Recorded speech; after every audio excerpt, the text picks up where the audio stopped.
Muka no. Saya ulang balik lagi sekali. Saya beli tanah semua ni dengan duit halal penat lelah saya. Dan saya tak terlibat dengan riba apa-apa. Dan saya tak minta dengan siapa-siapa. Saya suka sangat. Saya buat tempat ni untuk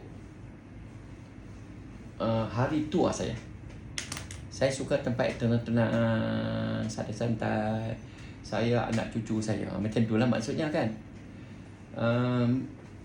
Dan saya suka orang mai. Tetapi bila saya bagi peluang, mereka mai, mereka nak buat maksiat.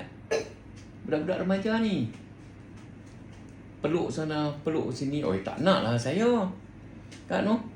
Jadi dulu tak ada pagar. Malam mai lagi kat dengan kereta. Oi, itu yang saya letak private property tu. Dulu tak ada. Saya suka orang mai. Mai kita sama-sama hargai anugerah Allah. Kan sini tak ada tempat rehat. Tak ada tempat macam tu. Jadi bila saya buat macam ni, mai lah. Tapi bila kita tegur, dia orang tunjuk angin, tak sonok. Maka saya buat pakak. Sebenarnya saya suka orang main. Orang bawa anak-anak jalan, saya suka lah. No tak no? Tapi saya tak mau tempat saya jadi tempat maksiat. Saya tak mau. Jadi daripada kita nak gaduh, buat pakak. Okay. Sonok. Kalau kata ada kerusi, kasut roda ke, ada basikal ke, ada mainan kan sonok boleh main semua ni. Kan Allah bagi rezeki nak kongsi. Tetapi sayangnya itulah. Jadi bukan apa, kalau dia umi cakap boleh tak kami nak masuk, boleh aja sebenarnya. Tapi jangan buat maksiat. Sebab saya 100% duit halal. Saya tak pernah tak bayar duit gaji pekerja ke apa, tak pernah. Sebab takut hilang berkat kan. Tuan dah jalan pergi belakang lah. Naik kereta ya. Kan? Best tak? Kan? Tenang duduk kat DT apa? DT kan dalam kan? best kan? Nampak bukit. Kan? Best. Saya di sini saya belajar rupanya bila berkat, saya yakin duit saya berkat sebab saya tak terlibat dengan duit haram. Tak terlibat dengan riba dan sebagainya. Semua orang main cakap macam tu. Bestnya sini. Dia main sesat. Daripada Kelang.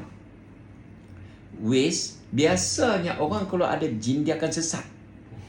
Maka dia jin bawa pergi masuk dalam hutan, jalan kecil, dalam bendang jalan kecil, dia bawa pusing mata. Mengamuk-ngamuk dalam kereta. Si kakak ni. Macam mana saya tahu? Bila sampai sini, dia duduk tepi sulung, masam muka. Tiba-tiba, subhanallah Ustaz, kenapa jiwa saya tenang sini Ustaz? Maka suami dia kata, tenang apa? Tadi kau dah masuk setan. Nak balik lah.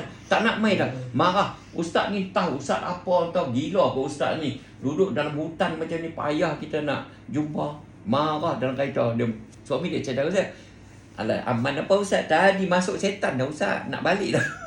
Kita main daripada Kelang. Jadi, saya yakin. Sebab saya yakin, saya buat dengan duit yang halal. Yang macam tu je nak ceritanya. Kan?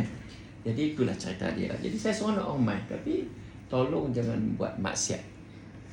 Sebab saya takut kalau kau buat maksiat lagi, Allah tegur kau. Tempat aku ni, tempat pun berkat ni, nanti Allah tegur kau.